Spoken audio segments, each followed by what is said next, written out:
Hello, and welcome to Truth Beyond the Veil. This is the only quiet corner in the fast-paced world of the internet where we slow down the speed of time, where, far from the noise, we try to listen to the whispers of secrets. Tonight's journey is very long and very deep. Before we open this mysterious door, I want to connect with you. I would like to know, at this moment, as my voice reaches your ears, in which city or country of the world are you present? And what time is it on your clock there? Do let me know in the comments below. It brings a strange comfort to know that, even though we are in different places, we are awake together in this search for truth. And if you find peace in my voice, and you want to take more historical journeys like this, then do give this video a very soft and gentle like, and subscribe to the channel, so that we may always remain fellow travelers. Now, I want you to leave all the worries of the world behind. Wherever you are sitting or lying down, let your body go loose. Take a deep breath and slowly let it out. Whatever work you did today, whatever troubles you faced, whatever bills you paid, whatever arguments you had, imagine they are all in a heavy bag, and you have left that bag outside your room. Right now, you have no responsibility. Right now, you have nothing to solve. You are safe here, just you, and my voice. Now, close your eyes, and let my words become your eyes. Imagine, it is the last hour of the night. It is raining lightly outside, and the raindrops on the window pane are playing a faint tune. We are in an old, dimly lit room. The light is dim here, and the air is infused with the scent of old books and cigar smoke. In the middle of the room sits a heavy wooden table, and on the other side of this table, a shadow is sitting on a chair. This person is no ordinary human. He has spent 20 precious years of his life inside a world that the rest of the world views only with suspicion. He is a Freemason. This is the man who entered this organization in his youth as an apprentice. And today, his hair has turned white, and he holds the rank of a Master Mason.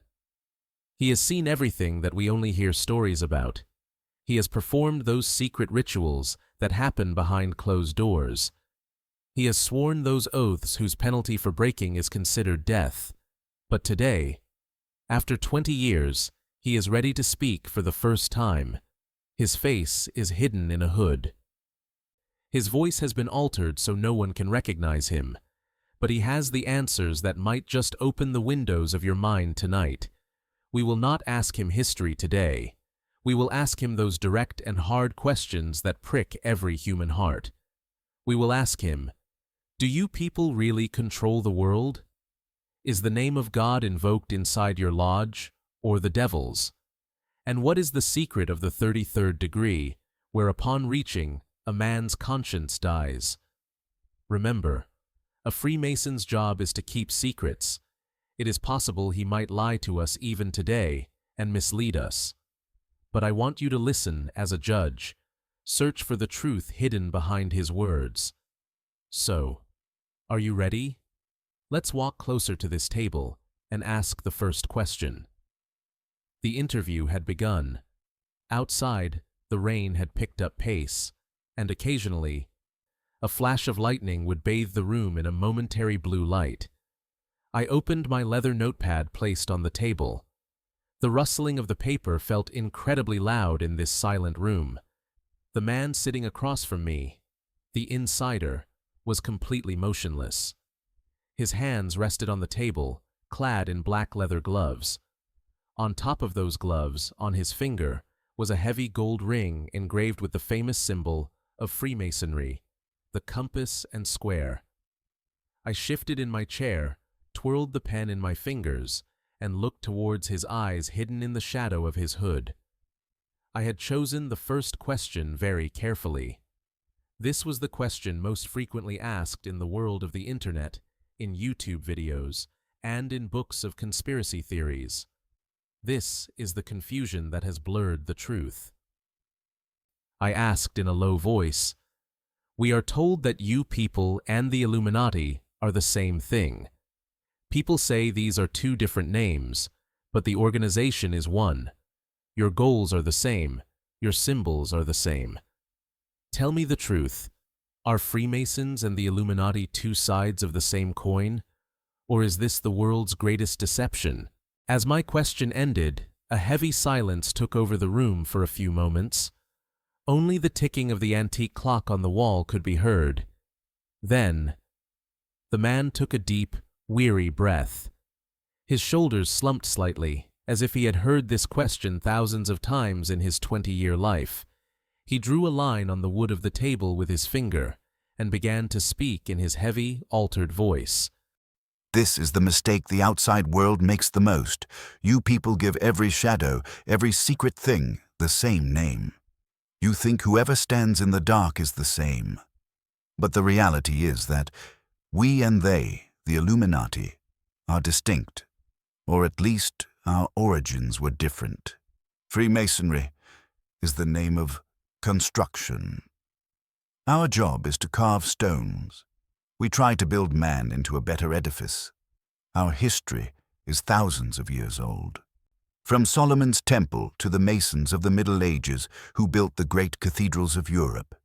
We believe in God. We believe in order. We follow the principles of the great architect. But the Illuminati, that was the name of revolution. They were not builders. They were destroyers. They were born on May 1st, 1776, in the region of Bavaria, Germany. Their founder, Adam Weishaupt, was no stonemason. He was a professor. His goal was not to improve man. His goal was to overthrow governments, abolish religion, and set society on fire. But he leaned forward slightly, and his voice became more mysterious. Here comes a twist in the story, and this is where you people get deceived. The Illuminati had nowhere to hide. They were new, they were weak, and governments were after them. So what did they do? They used us. It was like a parasite. In the late 18th century, members of the Illuminati began to infiltrate our lodges. Why? Because our doors were closed, we had secret passages, and we had the most wealthy and influential members of Europe. They used the structure of Freemasonry as a shell, just like a virus enters a healthy body. They tried to recruit our best men. They built their secret cells inside our lodges. Some Freemasons fell into their trap. Some listened to their talk of a new world order. This was the time when the lines blurred. This was the time when the Eye of Providence, which was our sacred symbol, became the symbol of their conspiracies. Today, the world says we are one.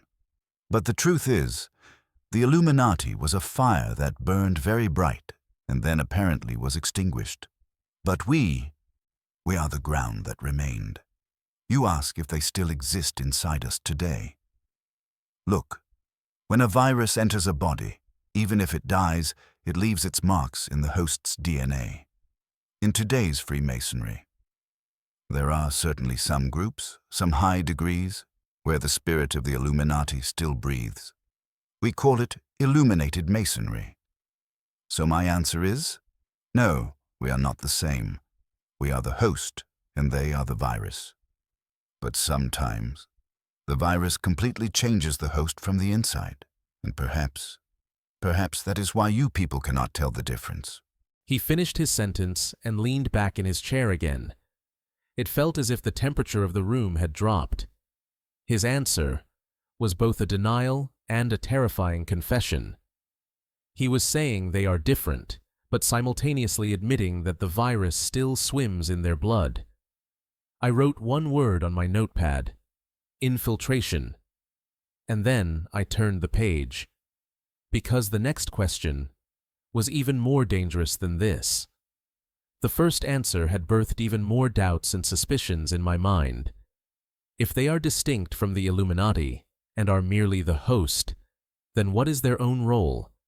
Do they just sit back and watch the show? Or are they part of the game themselves? I reached into my pocket. In my hand was an old, crumpled $1 bill. I pulled it out and placed it on the wooden surface of the table. In this dim light, that piece of green paper looked like an ancient scripture. I flipped the note over and placed my finger on that famous image on its back, the one we have all seen but never understood, an unfinished pyramid with a floating eye hovering above it. I looked up at the insider and fired my second question.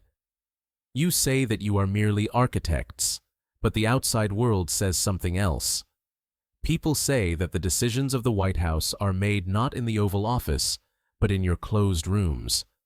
People say that this symbol, this eye, is proof that you people own America. Tell me the truth. Do Freemasons secretly control the U.S. government and politics? Hearing my question, he laughed. But it wasn't a joyful laugh. It was a cynical, cold, and dry laugh that emanated from his chest. He extended his black-gloved hand, picked up the dollar bill, and held it up to the light to examine it. You are using the word control. This is a very small, temporary, and weak word. Politicians come and go, parties keep changing, presidents come for 4 or 8 years, and then go into the dustbin of history. We are not interested in controlling anyone. Controlling is the work of watchmen. Our work is creation.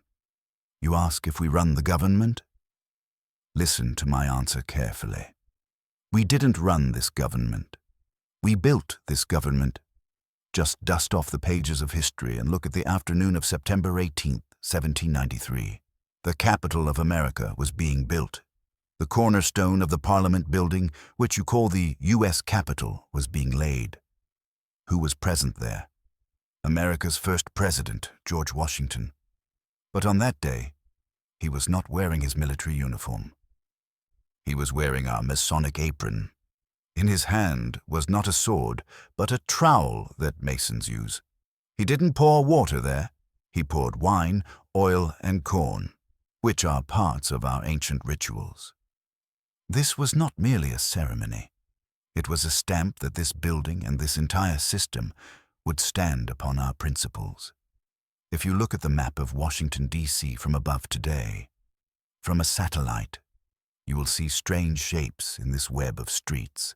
The White House, the Capitol building, and the Washington Monument.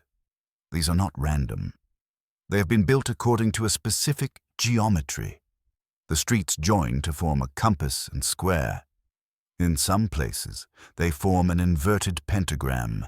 This is our symbol, carved into the chest of this city forever. And this dollar bill, which you placed on the table.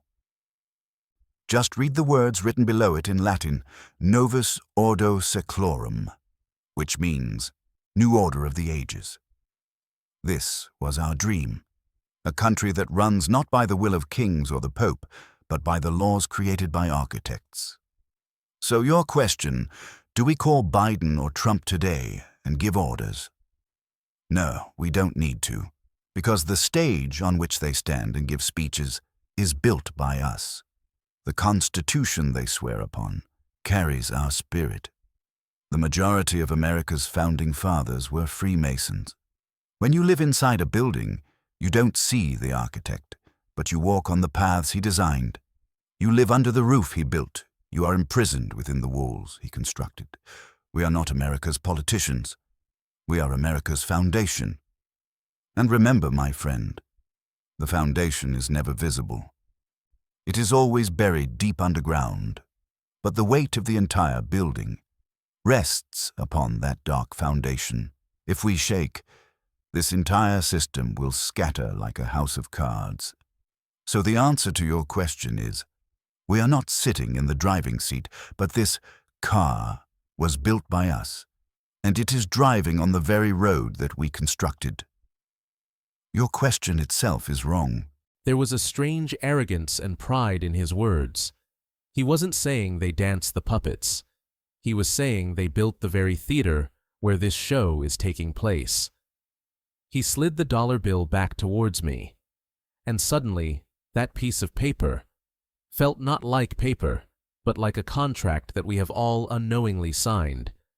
Lightning flashed outside, and in its light, the symbol on his ring, looked for a moment like the map of the White House. We were now moving away from political debates and dollar signs into the true darkness that was my actual objective. Creating governments is one thing, but chanting mantras in closed rooms, wearing strange costumes, is something else entirely. Outside, the rain had turned into a storm, and the splatter of water on the window pane was as blurry as the secret I wanted to know. The shadows in the room had deepened. I shifted my chair slightly forward, getting closer to him. Looking into his eyes, which were hidden in the shadow of the hood, I said, "In the outside world, the most terrifying stories are famous about you.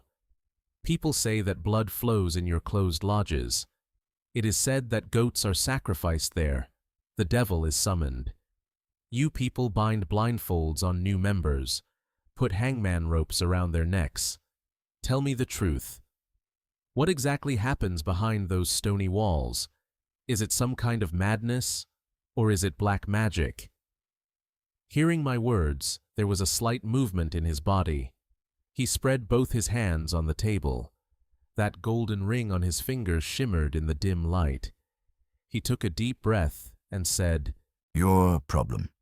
And the problem of all those people is that you look at everything only with eyes, not with the mind. You think we slaughter animals there. No, my friend. That is the work of butchers, not architects. We sacrifice something much bigger there. We sacrifice the ego. When a new person, candidate, knocks on our door for the first time, he doesn't enter as he was outside, whether he is a king of the outside world or a beggar. When he steps into the Freemasonry hall, there is a black blindfold over his eyes, which we call the hoodwink. There is a thick rope around his neck called the cable tow.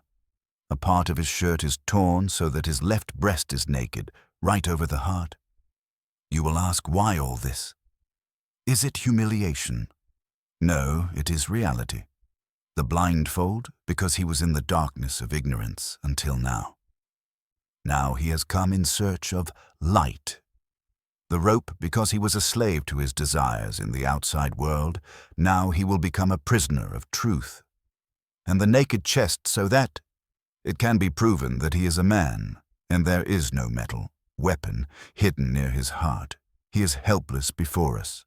Our lodge floor, if you ever get the chance to look closely, it is not white marble, it is black and white like chess.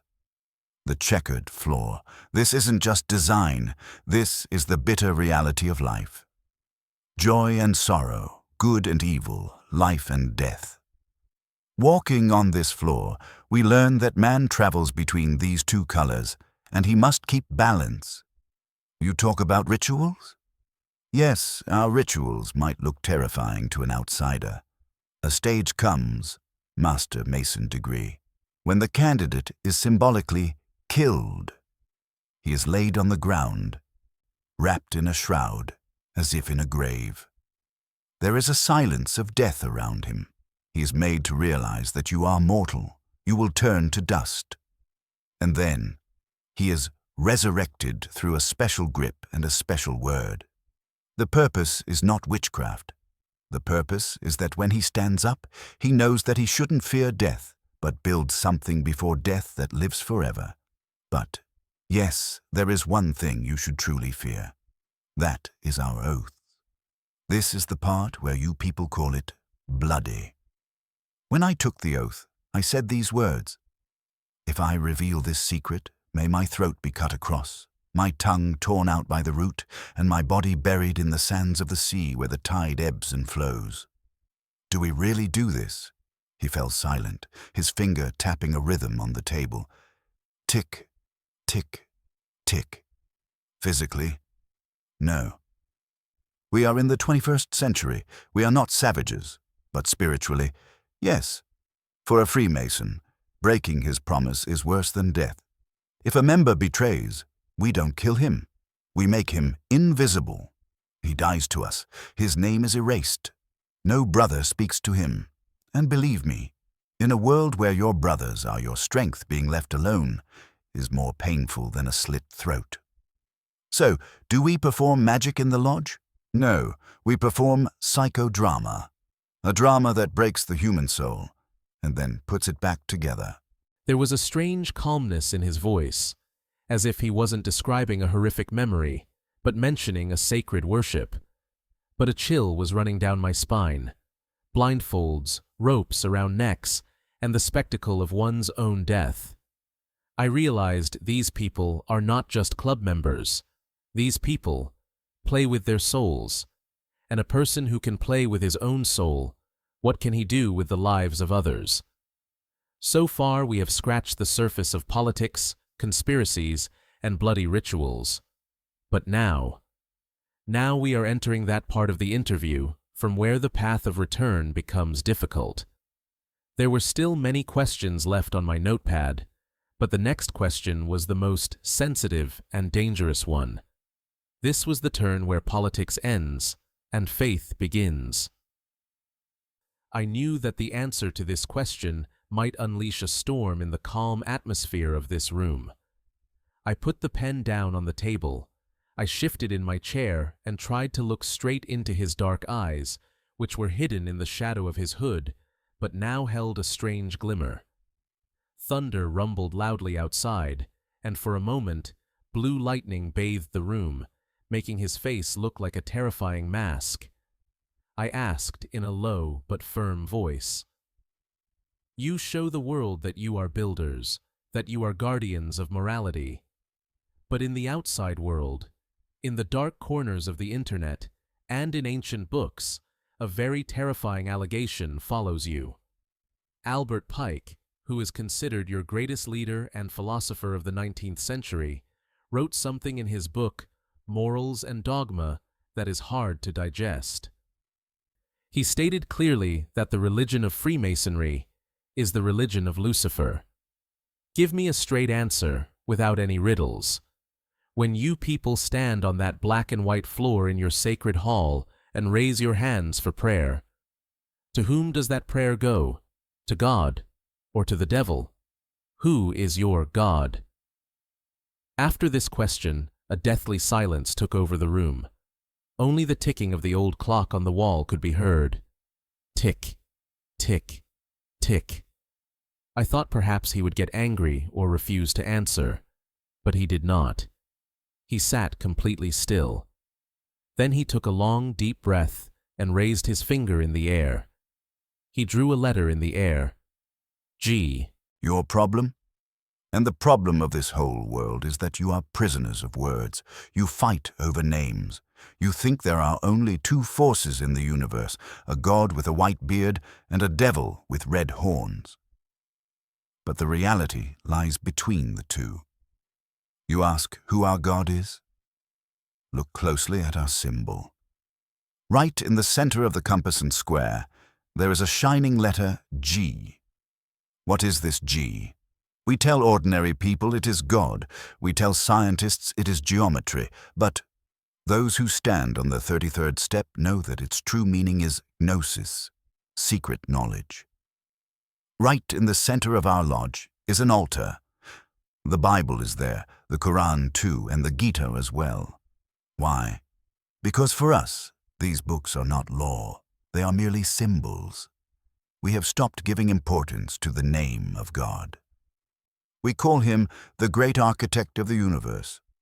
For us, God is the force that created this universe on the principles of mathematics. We worship his design, not his personhood. But you mentioned Lucifer. Come, let's unveil this terrifying secret today. For you, Lucifer is a devil, the god of evil. But do you know Latin? What does Lucifer mean in Latin?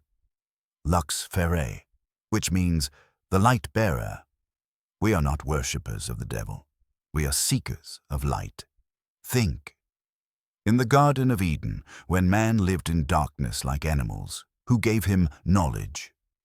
Religion says it was the devil who tempted Adam, but our philosophy says it was the light that gave man consciousness, that told him he was naked, that taught him to question. We do not worship any personality.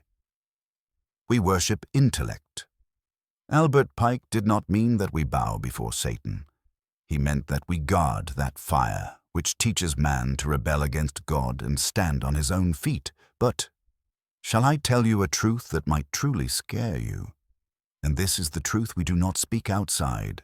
When you remove fear from religion, when you accept that only your intellect is everything, then you do not bow before any celestial god.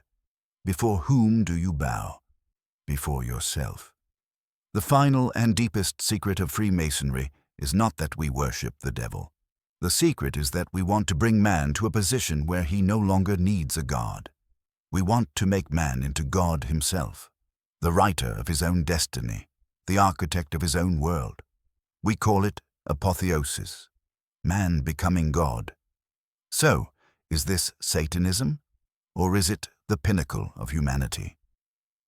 I leave this decision to you, but remember, when man tries to become God, he often turns his own created world into hell, and perhaps we are moving towards that very hell. His final words were descending into my ears like molten lead.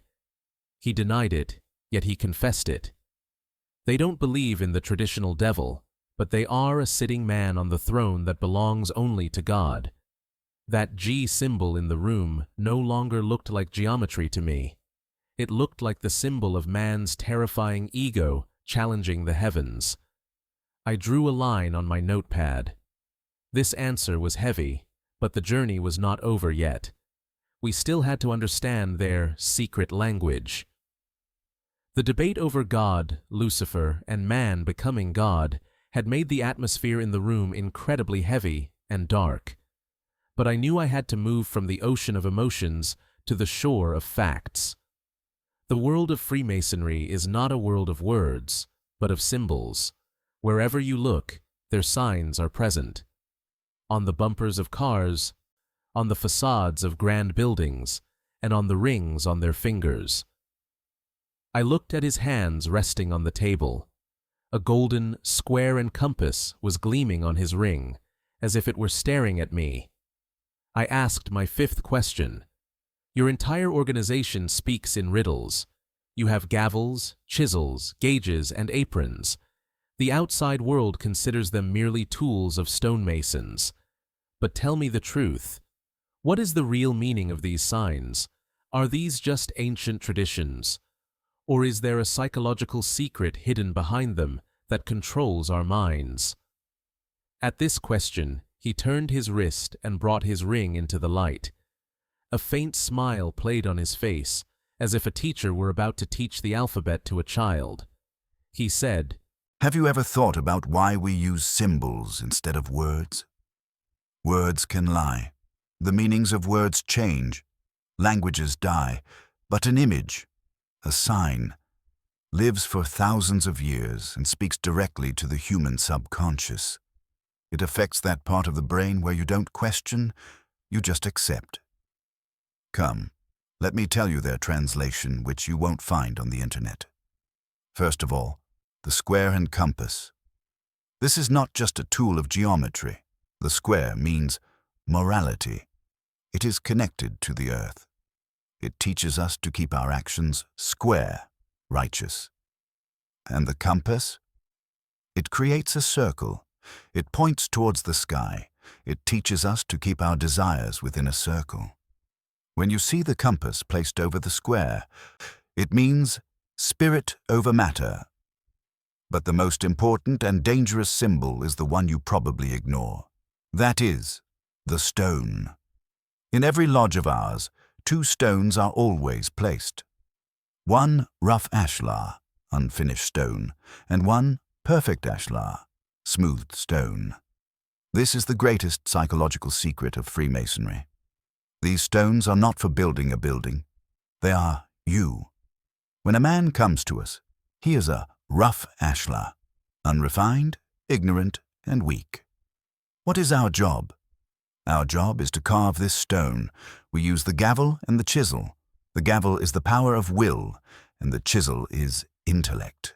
Think, when a stone is carved, it feels painful. Its excess parts are cut away.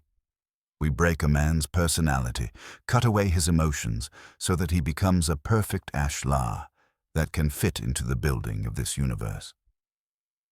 It is a painful process, but this is the process that turns an ordinary man into a master. And the last symbol, the beehive. This is depicted in many of our old books. What does a honeybee do? It does not live alone. It works for the colony. This symbol teaches us to destroy individuality and become part of the system. This is where we turn a human being into a cog in a machine. Leaving the world of symbols, I wanted to come to the faces of the real world. If they carve stones to make them perfect, then who were those stones in history that they carved? Who were the people who used this chisel and gavel to change the map of the world? I ask the next question. You have explained the philosophy a lot, but the world demands proof. Give me names. Who were the most powerful people in American history who were part of your secret room? Were they really that powerful, or are these just your stories that you built America? At this question, he straightened up in his chair. There was now a pride in his tone, as if a father were about to mention his successful sons. Have you ever seen a pyramid? Its base is very wide. There are thousands of stones there, but its capstone, there is very little space there. Only one stone can fit there, which catches the first ray of the sun. Freemasonry is just like that. Those who are in the first 3 degrees, Blue Lodge. They are our brothers, but they are in the dark. They are told that this organization is only for charity and morality. They remain happy. They host dinners, give donations. We call them porch brethren, brothers standing on the porch. They haven't come inside the building, they are only at the door. But the 33rd degree? You don't get this by taking an exam. You cannot fill out a form and apply for it. This degree is given. It is given only to those who prove useful to us. Either they have acquired great power in the world, like a president or general, or they have sold their soul for the organization. The symbol of the 33rd degree is the double-headed eagle. It looks to one side and to the other as well.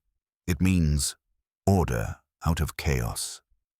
Upon reaching this level, the Mason is told the real secret. He is told that the light we talk about is not morality. It is power. He is told that religion is merely a means to control the masses, and the real God is man himself. Why is it secret?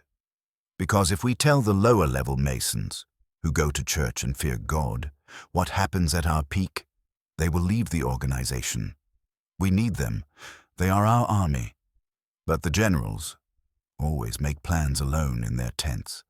So yes, the 33rd degree is a different world. It is an organization within an organization, and he who walks through this door once never comes back. The list of names he gave was nothing short of a Hall of Fame, from Washington to the moon. I realized that this organization is not just a secret society, it is a shadow government that has been present before us for centuries, but we couldn't recognize it. These stonemasons didn't just carve stones, they carved the destiny of the world. Hearing the names of Washington and Franklin from his mouth, I had realized how deep their roots were. But my suspicion still remained. Was it merely a coincidence that a few Freemasons came into power, or was the very existence of America a pre-planned project?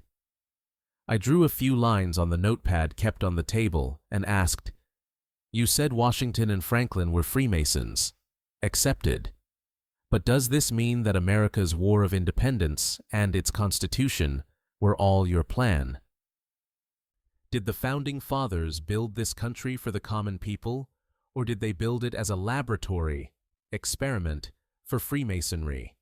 Is America a Masonic state?" At this question, he took a long breath.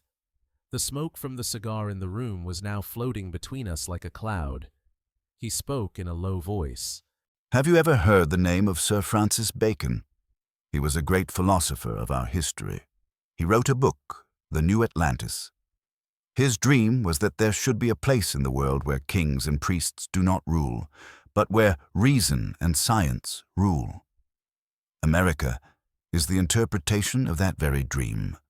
Just read the Declaration of Independence. Out of the 56 people who signed it, how many were Freemasons? Historians say 9, we say far more than that. But the number is not important. The words are important. It is written on that paper, all men are created equal. This was not the Church's ideology. The Church said the king is the shadow of God. This was our ideology. It is the law of our lodge that when you come inside, you are equal. Why did we make America secular? So that religion could not interfere in politics. This is the greatest principle of Freemasonry.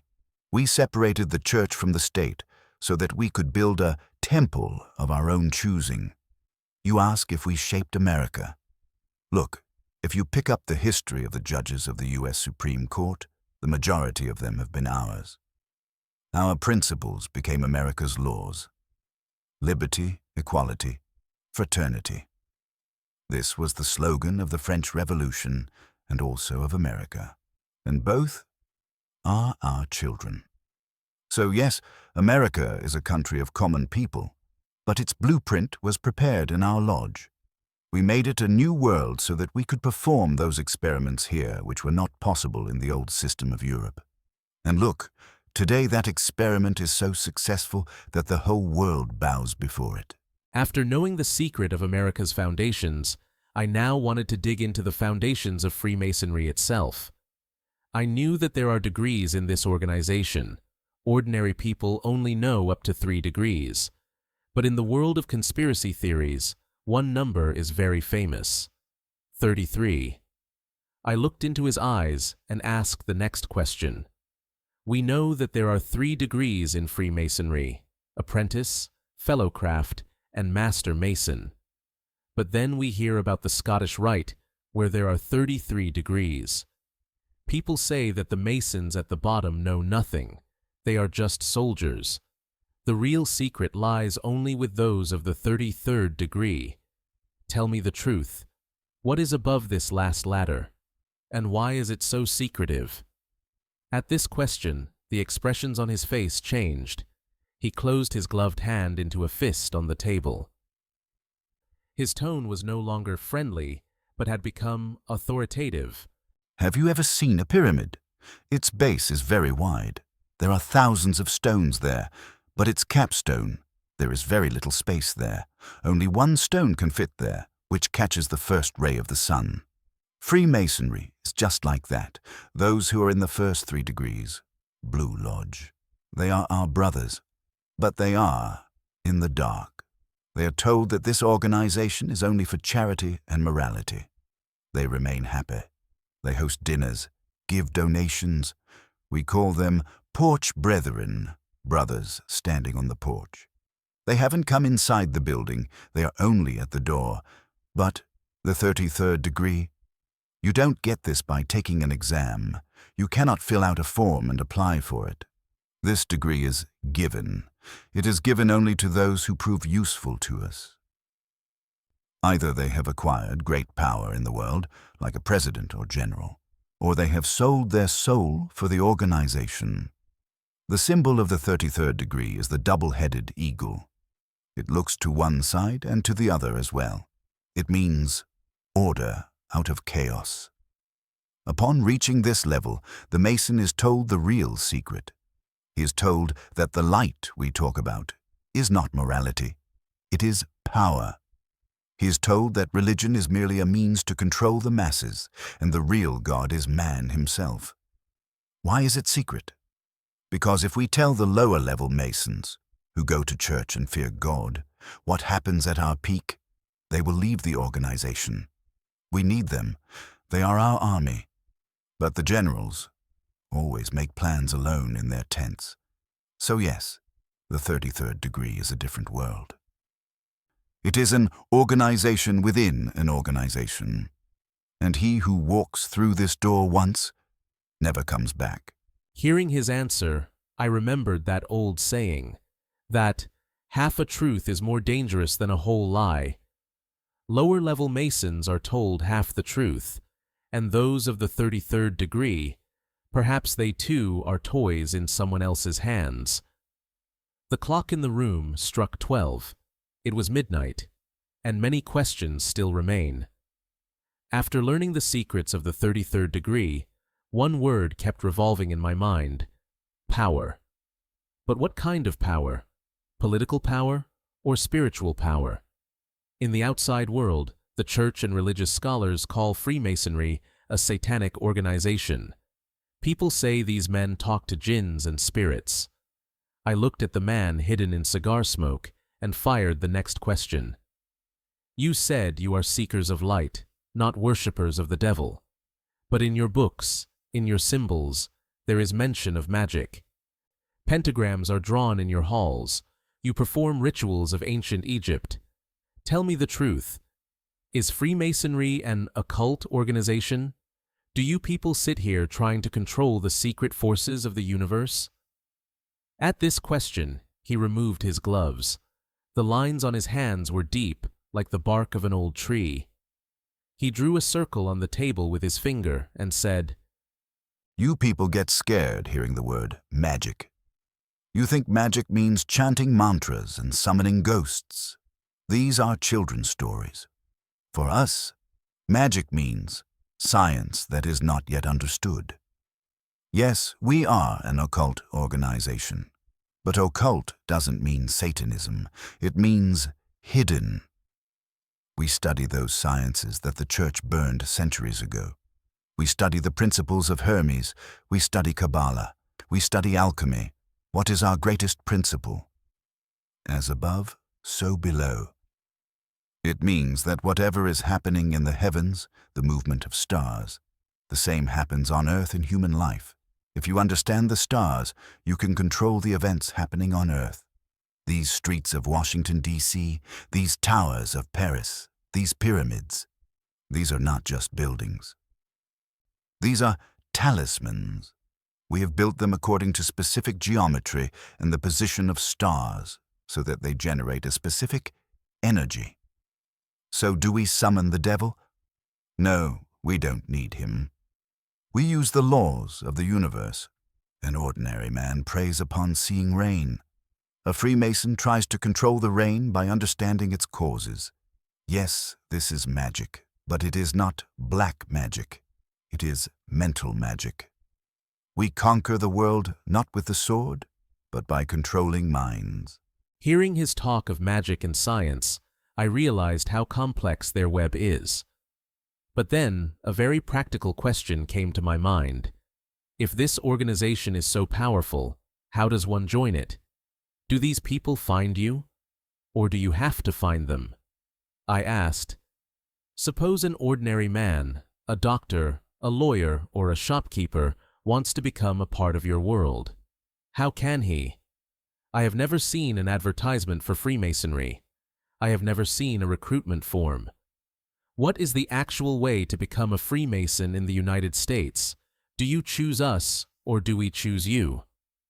This time, he took a small object out of his pocket and placed it on the table. These were two small balls, one white and one black. He rolled the black ball towards me and said, Remember our first rule. We never invite anyone. If you spend your whole life waiting for a Mason to come and say, "Come join us," you will wait until your grave. Our code is, to be one, ask K1. To be one, ask one. You have to come to us yourself, knock on our door. This is the test of your free will. We don't want slaves. We want men who are willing to walk in the dark of their own accord. But knocking doesn't mean the door will open. When someone applies, we conduct an investigation. His character, his past, his family history. And then, voting happens. We use this ballot box. Every member has two balls, white and black. White means yes, black means no. And listen, do you know what the scariest part is? In democracy, the majority wins.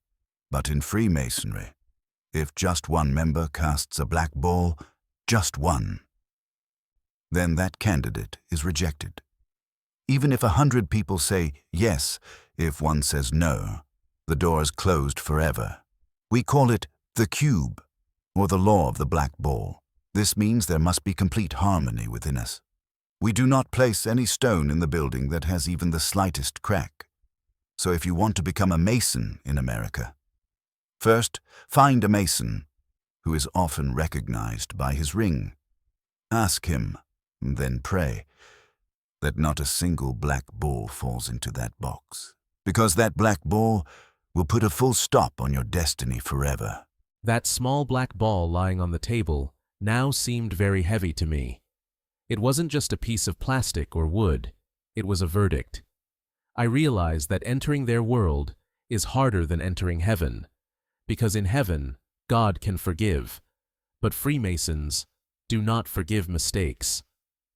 After the terrifying game of black and white balls, an old story reared its head in my mind. We have all watched movies in our childhood where people set out with maps in search of ancient treasures, movies like National Treasure. But are these just movies? Or is there any truth behind them? I looked at his gloved hands and asked the next question. Your past connects to the Knights Templar, those crusaders who brought something back from Jerusalem.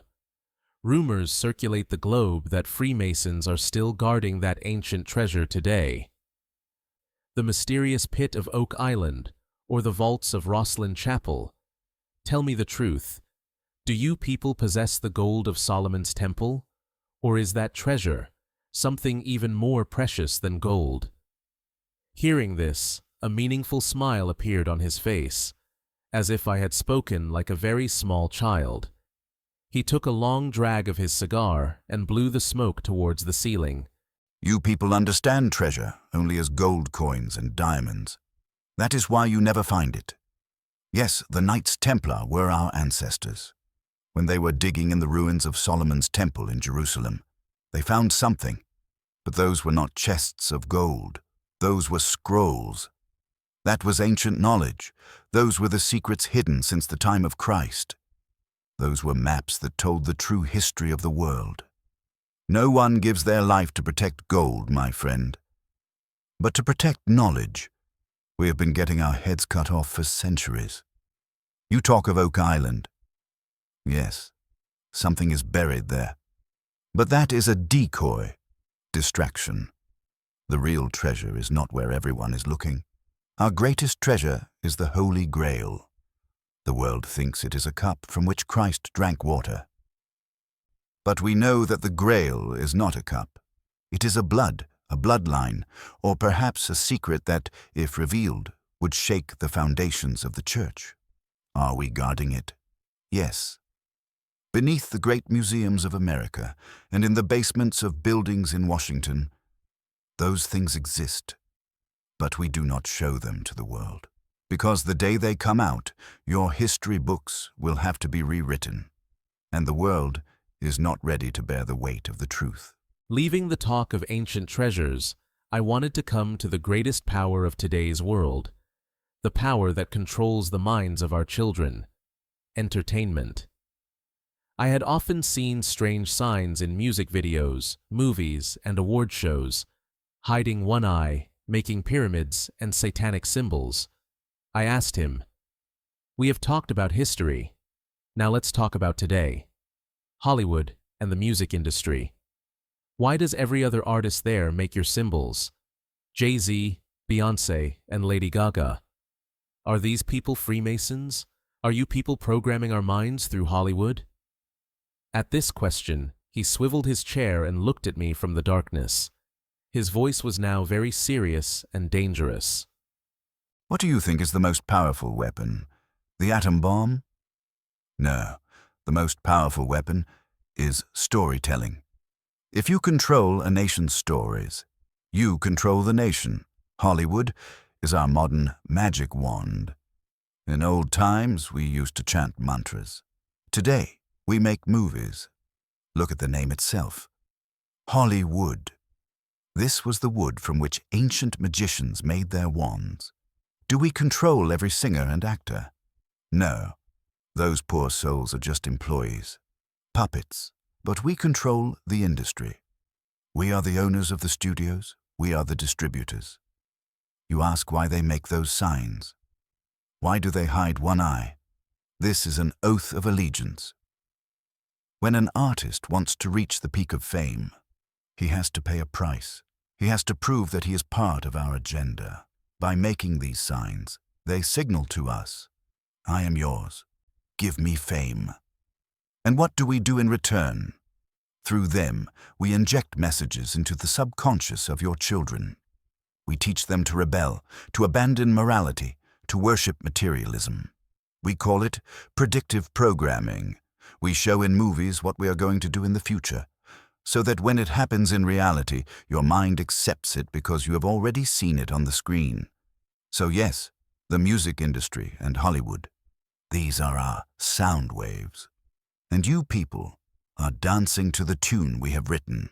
Hearing his words, the TV kept in my house began to look like a black hole. This was not entertainment. This was brainwashing. I realized that what we call pop culture is actually a massive psychological cage, and the key to this cage lies with these very people. The talk of Hollywood and magic had exhausted my mind. Conspiracies aside, every legend has some basis in reality. I wanted to know how it all began. Was it really started by some devil? Or was it just an organization of hard-working laborers that got hijacked later? I wrote the next question on the notepad and asked him, We have talked about many terrifying things, but come, let's put conspiracies aside for a moment. History books say that you people were just stonemasons, those laborers who built the great cathedrals of Europe.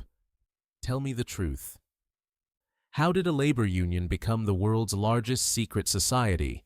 Did you sell your tools and buy politics? At this question, a strange calmness came over his face. He drew a line on the table with his finger, as if showing a path on an old map. Finally, you have asked a wise question. The world today considers us the villains of a James Bond movie. But our beginnings were very humble. Imagine 14th century Europe. When the whole world lived in mud houses, our ancestors were the ones building sky-touching cathedrals, Notre Dame and Westminster Abbey. To build these structures, a special knowledge was needed, geometry. In those times, this knowledge was considered magic. If an ordinary man knew how to build an arch so it wouldn't fall, the power of the church would diminish. So our elders created lodges to hide their knowledge. These were the huts where they kept tools and ate food. There, they invented secret signs and handshakes to recognize each other, so that no untrained laborer could steal their work. In the beginning, we were operative masons, working masons. There was stone dust on our hands. But then, something changed in the 17th century. Philosophers, scientists, and rich men came to us. They said, we don't want to learn to carve stone, we want to learn the principles upon which this universe stands. And thus, we became speculative masons, philosophical masons. We put down the stone tools and picked up their meanings. The gavel was now used not to break stone, but to awaken the conscience. The level was now used not to straighten a wall, but to equalize men. So the truth is, we didn't buy politics. We guarded knowledge, and knowledge is a greater power than politics. Even today, when we meet in the lodge, we don't consider ourselves kings. We consider ourselves that same old laborer who is building God's house. After knowing the history, I now wanted to feel the experience that every Freemason goes through. I had heard that their initiation is a nightmare. I asked him, "Tell me what happens on the first day. Suppose I knocked on your door and you accepted me. The night I enter the lodge for the first time, what will be done to me? Tell me step by step." He took a deep breath. His voice now became very low and mysterious, as if he were taking me on a secret journey. The night you are initiated, you leave your old life outside. First of all, you are taken to a small dark room called the Chamber of Reflection. The walls there are black. On the table, a skull, a little salt, and sulfur are placed. This is to remind you that you are mortal. You will turn to dust. Then, all your metal is taken from you. Your watch, your coins, your keys. You are divested of all minerals. Because you cannot bring wealth here, you will come as a beggar. Then a thick black hoodwink is tied over your eyes. You're in complete darkness. A rope, the cable tow, is put around your neck. A button of your shirt is undone to bare your left breast, right over the heart. The right leg of your trousers is rolled up. You stand half naked, blind and like a prisoner. Then you are brought to the main door. Your guide knocks on the door 3 times. Knock, knock, knock. A heavy voice comes from inside. Who comes here? Your guide answers, a poor, blind candidate who desires to be brought from darkness to light. The door opens, and as soon as you take the first step inside, you are stopped. A sharp object pricks your naked chest. It is the tip of a sword, or sometimes the point of a compass. This is to tell you that if you go forward and betray, what your end will be. Then you walk around the entire hall. Circumambulation. You cannot see, but you can feel hundreds of people staring at you in silence. Finally, you are made to kneel before the altar. The master asks you, in whom do you put your trust? You have been taught what to answer. You say, in God, and then, only then, the blindfold is removed from your eyes. And suddenly, bright light hits your eyes. Your brothers clap. You are no longer a stranger. You are now an entered apprentice. Your journey has begun. His details were so vivid that I began to feel the tip of that cold sword on my own chest. This journey from a dark room to light, this was not a club membership. This was a rebirth, and a person who dies and is born again can never return to the world of ordinary humans. After learning the terrifying rituals of initiation, I realized that Freemasonry is not just an organization, it is a religion. But their influence is not limited to their lodges. This influence exists right in our pockets. I picked up that $1 bill again, which I had placed on the table earlier. I had spoken about its broad symbols, the pyramid and eye, before, but now I wanted to know the nuances. I squinted my eyes like a magnifying glass and asked him, "We talked about the pyramid and the eye, but people say there is much more hidden on this note. People say that if viewed through a microscope, a tiny owl is depicted on it. People say that everything on it counts to 13. And the Statue of Liberty standing in New York, is that also your gift? Are all these mere coincidences?" Smiling, he took a dollar coin out of his pocket and began twirling it in his fingers. Your sight is getting sharper. Yes, the dollar bill is not just currency. It is a talisman. You ask what is hidden on it. Look closely at the corner of this note. There sits a very tiny, almost invisible owl. This is the same owl that is worshipped in Bohemian Grove. It is the symbol of wisdom that sees in the dark. We have seated it there so that it can watch every hand into which this note passes. And the number 13, you people consider it unlucky. We consider it sacred. Look at the eagle on the dollar bill. In one claw, it holds 13 arrows. In the other claw, 13 leaves. Above its head are 13 stars, and count the steps of that pyramid. They are also 13. Historians will say this represents America's initial 13 colonies, but we know it represents the 13 bloodlines that run the world. This number, 13, is the number of transformation and rebellion, and the Statue of Liberty. Yes, that was our gift. Given by the Freemasons of France to the Freemasons of America. But who is she? You call her the Goddess of Liberty. But look at that torch in her hand. That is the torch of Lucifer, the light-bearer. She is the goddess Isis of ancient Egypt, or Semiramis of Babylon. She is not the symbol of freedom. She is the symbol of our being enlightened. So the next time you spend a dollar bill or look at that goddess in New York Harbor, remember that you are breathing in a world built by us. These signs don't control you, but they remind you who the master is. Listening to him felt like hearing the script of a sci-fi movie. But this was reality. Now I wanted to reach their final and greatest goal. The phrase that is on the tongue of every president, but no one understands its meaning. New World Order. I asked, we established in the beginning that Freemasons and Illuminati are different, but today, in 2024, are you people working together? Every politician, from Bush to Biden, uses the term New World Order. What does it really mean? Do you really want to abolish all governments of the world and create a one-world government? At this question, his face became completely serious. He leaned over the table, looked into my eyes, and this time there was no riddle in his voice. You call it a conspiracy? We call it evolution.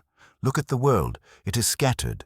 Borders, religions, currencies, languages. These all make humans fight. Our goal, or what you call the Illuminati agenda, is very simple. We want one world, one government, one currency, and one religion, or no religion. Is this bad? Think, if there were no wars, no borders, everyone would be equal. It sounds like paradise, doesn't it? But to build paradise, first, the old world must be turned into hell. Our method is order out of chaos. First, we create a problem, like war, a virus, or an economic crisis. Then people get scared and give a reaction. They scream, "Save us." And then we offer the solution. And what is that solution? Our terms, our government, our digital currency. Yes, the Illuminati virus exists within us. In today's era, the goals of Freemasonry and the Illuminati have merged. We are building a global architecture. The UN, the WHO, the World Bank. These are all our pillars. These are the pillars of that great building under whose roof the whole world will have to come. You ask if we are working together. The answer is that now there is no us and them. Now there is only the elite. And our goal is near. Very soon. You will see that the paper notes in your pocket will disappear. Your privacy will end, and you will accept it happily, because we will convince you that it is for your safety. This is the New World Order, and it is not coming. It has arrived. His words did not sound like a prediction, but like a final verdict. Order out of chaos. I realized that whatever is happening in the world today, wars, pandemics, inflation, is not random. These are all scenes of a grand play that are leading us towards an ending that has already been written. After learning the terrifying truth of the New World Order, I was left with confusion. Freemasons aren't the only ones in the world. Every day we hear names of new organizations: Skull and Bones, Rosicrucians, Knights of Malta. Are these all separate shops, or are they branches of the same tree? I asked him. We talked about the Illuminati, about the Freemasons, but there are many other players in the world. There is Skull and Bones at Yale University. There are Rosicrucians in Europe.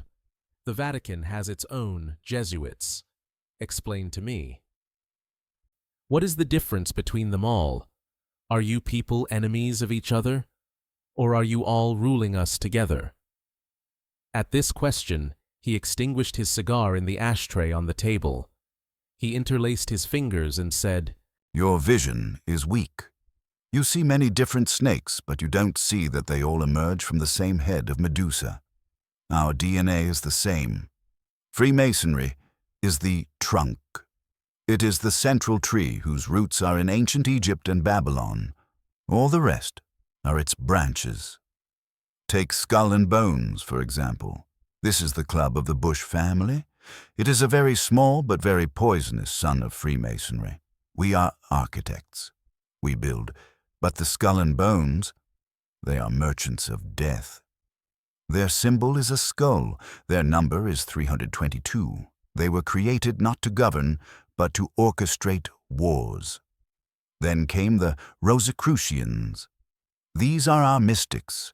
These are the people who sit in laboratories seeking the secrets of alchemy and immortality. We control the body, they control the spirit. And the Jesuits? This is the intelligence agency of the church. Apparently, they are our enemies, but behind the curtain, we often sit at the same table. So what is the difference? The difference is only in the department. Just as in a government, the Ministry of Defense is separate, and the Ministry of Finance is separate. Skull and Bones runs the military, the Illuminati runs the banks, and we, the Freemasons, we are the cement that holds them all together. We don't fight each other, we are an ecosystem. And you people, you are the innocent deer living in this forest, who have no idea that the lions have long ago made a pact with each other. What he had told so far was philosophy. But now I wanted solid proof. I wanted to know about those events that shook the world. Were they natural disasters? Or were they Masonic rituals? I tapped my pen hard on the notepad and asked, "You say you wrote history.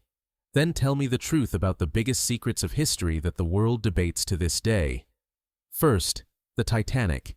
Did it really hit an iceberg? Second, the moon landing. Did Buzz Aldrin perform a special ritual there?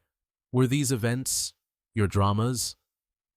At this question, a strange glint appeared in his eyes. This was a question he perhaps wanted to answer with pride. He said, "You have chosen two perfect examples, one in the depths of the ocean and one in the heights of the sky. Let's talk about the Titanic first. In 1912, we wanted to introduce a new system, the Federal Reserve.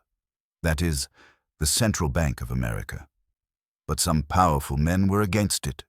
John Jacob Astor, Benjamin Guggenheim, and Isidor Straus. These were the richest men in the world, and they were the wall in our path. So what did we do? We put them on an unsinkable ship. And then, that ship sank. Was it an accident? Think. Why did the owner of the ship, J.P. Morgan, who was our man, cancel his ticket at the last moment? The sinking of the Titanic was not nature's play. It was a clean-up. That night, not just a ship sank to the bottom of the ocean, but every voice raised against us drowned with it. And the moon? People say the landing was fake. No, it was real, but its purpose was not science. Its purpose was a cosmic ritual. Buzz Aldrin, who was a 33rd degree Mason, didn't just carry the American flag there. He carried with him the flag of the Scottish Rite. What was the first thing he did on the surface of the moon? He performed communion there, drank wine and ate bread. This was not an act of conquering the moon, but of dedicating the moon to our gods. What you call history is actually our script. By sinking the Titanic, we took the economy into our hands. By going to the moon, we put our stamp on space. And you people, you're still debating today about how big the iceberg was. That is our success. Hearing his answer, goosebumps rose on my skin. The screams of the Titanic and the silence of the moon. These were links in the same chain. I realized that we live in a world where accidents don't happen. Only plans happen, and the files of these plans are with people like him. After hearing the stories of the Titanic and the moon, I was convinced that their reach is everywhere. But my gaze was now back on Earth, and on the most powerful house on Earth, the White House. I wanted to know if the house where the American president sleeps is just a residence, or is it also a lodge? I asked him, "You said that you designed the map of Washington, D.C., but give me news of what's inside the buildings. Rumors say there are secret rooms and tunnels inside the White House, and the U.S. Capitol, and Masonic symbols on the walls. Is it true that the first stone, cornerstone, of the White House is a massive secret that has never been found? Is there a waking eye beneath the president's bedroom, too? At this question, he took a deep breath and leaned back in his chair. There was a historical glint in his eyes. You reminded me of the old days by mentioning the missing stone. Yes, it is true. On October 13th, 1792, when the foundation of the White House was laid, that ceremony was completely Masonic. We placed a brass plate there with our secrets written on it. But today, if you go and look, that cornerstone is missing. For 200 years, people have been looking for it. Presidents tried to break walls to find it, like Harry Truman. But it was not found. Why? Because it is not lost. It is hidden. That stone is the soul of this building, and the soul never reveals itself to everyone. And the Capitol building, Parliament, that is not just a place to make laws. That is our temple. Right beneath its dome, in the basement, lies an empty crypt. Historians say it was built for George Washington, but he refused to be buried there. That is a lie. That grave represents an empty coffin, which is part of our third-degree ritual. Washington's body was not meant to be there. The ego of every incoming president was meant to be buried there. Are there secret rooms? Yes. Beneath Washington, D.C. lies a web of tunnels that connects the White House to the Capitol and the Capitol to our headquarters, House of the Temple. The American president is never alone. The chair he sits on stands upon our principles. The roof under which he sleeps, its geometry was designed by us. So yes, even the walls of the White House have ears, and those ears are ours. After knowing the secrets of the White House, I had a very fundamental question in my mind. Why? Why was every third president of America a Freemason? Judges, senators, generals. Why do they all pass through this secret door? Is it their passion, or is it their compulsion? I asked him straight. We have seen the list. Washington, Roosevelt, Truman, Ford, even today's politicians. Is it necessary to be a Freemason to become powerful in America? Can an ordinary man, who is not your member, ever reach the White House?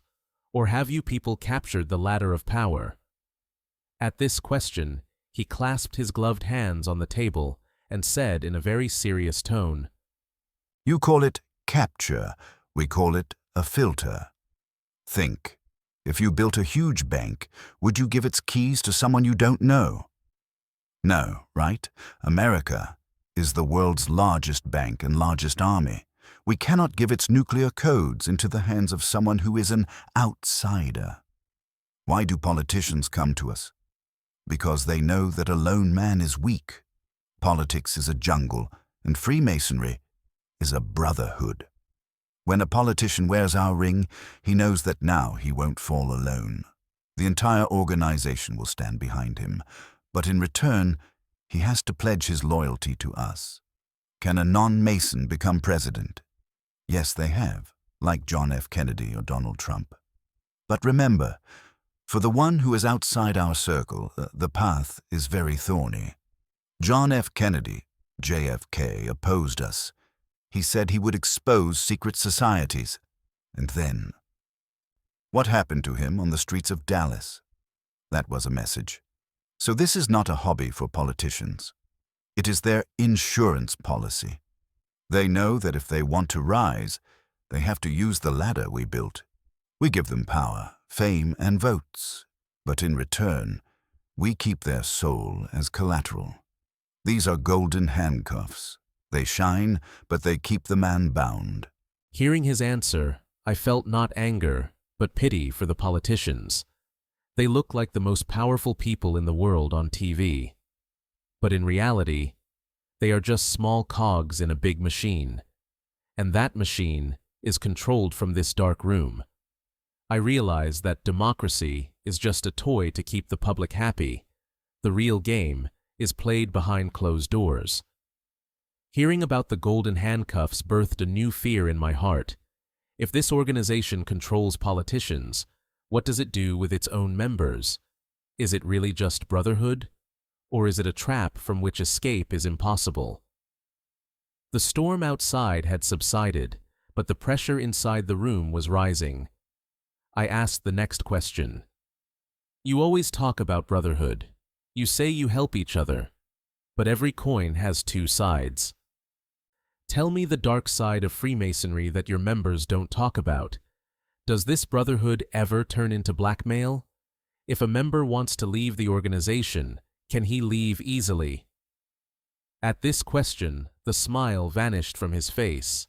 His eyes, shadowed by the hood, turned cold. He spoke in a very low voice. Have you ever thought about why we call each other brother?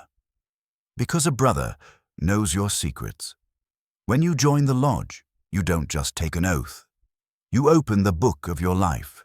Your weaknesses, your financial state, your sins, all become known to your brothers. This is our strength, and this is our greatest prison. Yes, we help each other. If your business is sinking, we save it. If you face a lawsuit, our judge dismisses it. But this help is not free. It is a debt. The dark side is that Freemasonry is a mafia from which there is no retirement. You can come in, but the way out is very difficult. If you leave quietly, demeet. We say nothing. But if you reveal our secrets or go against us, then that brotherhood turns into enmity. Your friends will turn their faces away. Your business will suddenly collapse. Your wife will find out your secrets. We call it social murder. We don't need to fire a bullet. We isolate the man, and loneliness kills more than a bullet. So yes, it is a cage, a very beautiful, golden cage. But the key lies with us. Hearing about social murder reminded me of a very old event in history, an event that shook America in the 19th century. A man who dared to expose their secrets and then dissolved into thin air. I asked him, "You say you don't commit physical murder, but history says otherwise. Tell me the truth about William Morgan, the man who tried to write a book exposing your secrets in New York in 1826. What happened to him? Was he really kidnapped by Freemasons and thrown into Niagara Falls?" Hearing this name, he shifted uneasily in his chair. As if I had dug up an old grave, he adjusted his glove and said, William Morgan is the darkest chapter of our history. Yes, in 1826, Morgan made the mistake no one should have made. He was a disgruntled member whom we had blocked from entering a lodge. In revenge, he threatened to publish all our secret rituals and passwords in a book, Illustrations of Masonry. We warned him, but he didn't stop. Then, one September night, he was arrested by the police on a false debt charge. Some men bailed him out of jail. And as soon as he stepped out of jail, he was forced into a carriage, and that was the last time anyone saw him alive. What happened to him? Some say we smuggled him to Canada, but most people, and I too, know that something heavy was thrown into the cold waters of the Niagara River that night. This single event set America on fire. People burned down lodges. The anti-Masonic party was formed. Freemasonry came close to being wiped out in America, but we didn't end. We went underground. We became silent. The murder of William Morgan was a message that our oaths are not just words. If anyone tries to cut our tongue, we will cut off his hand. Today, Morgan's bones may have turned to dust, but his story reminds every new Mason what the price of betrayal is. His confession had frozen the air in the room. These were not just threats. This was history. The ghost of William Morgan stands at the doors of these lodges even today. I realized that the foundations of this organization contain not just cement, but blood. The story of William Morgan's murder had raised a fundamental question in my mind. If these people could kill for their protection in 1826, what could they do today? I wanted to know the exact words that compel a human being so much that he doesn't even care for his own life. I asked him, "We mentioned the oath, but tell me those words. In today's modern age, when we talk about human rights, do you people really still take those old blood oaths? What does a man say with his tongue when becoming a Master Mason? And is this oath more important than the country's constitution?" At this question, he closed his eyes, as if repeating those words in his mind. Then he spoke in a low but hard voice. You want to hear the words? Then listen. When a Master Mason, 3rd degree, takes the oath, he kneels and says, "I promise to keep the secrets of my brethren. If I break this vow, may my body be severed in 2. May my bowels be taken from thence and burned to ashes, and scattered to the 4 winds of heaven." This is not just drama. These words settle into your subconscious. Yes, we don't physically pull out anyone's intestines today, but this oath is a spiritual chain. The real issue is not the words. The real issue is loyalty. Suppose a Freemason is a judge, and an accused person comes before him who is also a Freemason. If that accused makes a specific secret sign in the courtroom, which we call the grand hailing sign of distress, then it is incumbent upon that judge to help his brother. Even if he has to bend the law a little, this is the place where our oath clashes with the law of the land. Our first law is not the state. Our first law is the brotherhood. And this is the secret the outside world fears. Because when you stand in court, you don't know if the judge is reading the law book or looking at his ring. Hearing about the court and the judge, my next question formed automatically. If their oaths are more powerful than the law, then who is making America's laws? I thought of the highest court in Washington, the Supreme Court. I asked, "You said judges help their brothers. Does this mean Freemasons control the American justice system? How many judges of the U.S. Supreme Court were your men? And have you people changed American laws to turn them into Masonic laws?" He looked at the notepad on the table and said with a historical smile, If you go to Washington, D.C. and look at the Supreme Court building, what does it look like to you? It doesn't look like a modern building. It looks like a Greek temple. And this is no coincidence. In the history of America, a vast number of Supreme Court Chief Justices have been Freemasons. From John Marshall to Earl Warren, these were the men who interpreted the laws of America. You ask if we change the laws? Yes. What is our greatest achievement? Separation of church and state. In old times, laws were made according to the Bible. The church decided what was right and what was wrong. We broke that system. Our Supreme Court judges gave rulings that expelled religion from schools and courts. Why? Because we want a secular world, a world where man-made laws rule, not God's. Whatever liberty you see in America today. Freedom of abortion, freedom of marriage. This is all part of our agenda. We have broken the cages of the church and made man the master of his own will. So yes, the Supreme Court's gavel and the lodge's gavel both have been in the same hand, and that hand has turned America from a religious state into a Masonic republic. Hearing about the capture of the Supreme Court and laws, I realized that this web is not limited to America alone. This web stretches across oceans. I had often heard strange names in the news: the Bilderberg Group, the Trilateral Commission. People say these are the places where the destiny of the world is written. I asked him, "You talked about America, but the world is big. Do you people work alone, or are you part of a larger network? We hear every year that in the mountains of Switzerland or in closed hotels, the richest people of the world meet. Has Freemasonry today become a global shadow government?" At this question, he clasped his hands behind his head and looked at the ceiling. There was a smile on his face, as if he were looking at a massive chessboard. You are now coming to the real players. Freemasonry is our university. Here we produce leaders, but where do those leaders work? They work in those boardrooms you just named. The Bilderberg Group. This is our annual congregation.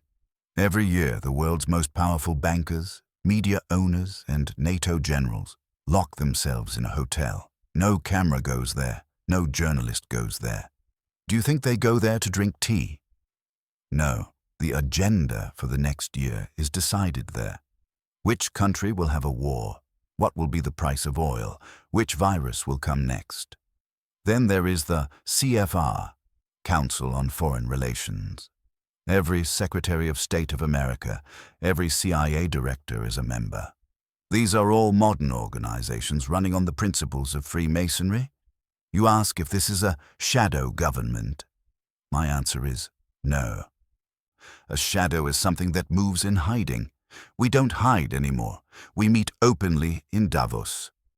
Under the name of the World Economic Forum, WEF, we tell you what you will eat in 2030 and how you will live. Freemasonry is the cement that holds them all together. Whether it is the chairman of Bilderberg or the secretary of NATO, when they shake hands, their thumbs press a specific spot, Masonic handshake. It is a reminder that no matter which country we are from, our loyalty is to only one thing, the order. Listening to him, my mind was spinning. 26 questions were done. I had asked everything about politics, religion, magic, and global government. I felt that perhaps I had nothing left to ask. I intended to close my notepad and said, "I think we have learned everything. You have told me the truth I wanted to know. Perhaps the story of Freemasonry ends here." As soon as I said this, he laughed loudly. This laugh was more terrifying and deeper than all previous laughs. He slammed his hand on the table. "End?" he laughed. "My naive friend, you have only read the cover of the book so far. You have only understood the system, but you haven't yet asked who are the bloodlines running this system.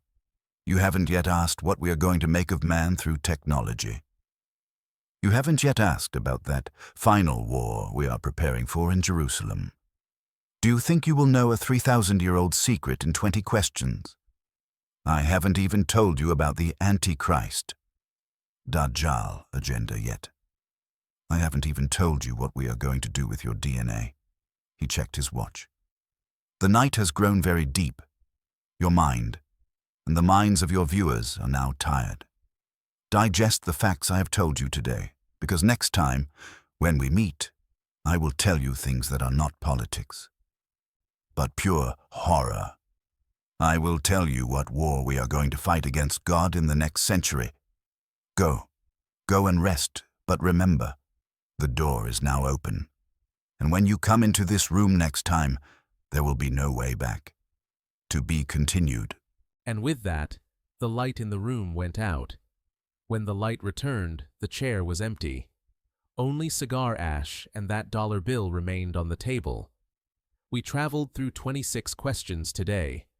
We learned how they make governments, run courts, and control our minds. But as he said, this is just the beginning. He still has answers to 25 more questions, and those questions are perhaps more dangerous than these. Are you ready for part 2? Do you want to know what those bloodlines are? Do you want to know the plan for the final war in Jerusalem? If you have the courage, and you want us to summon this insider again, then like this video and write in the comments, Part 2. Until you digest these secrets, I will take my leave.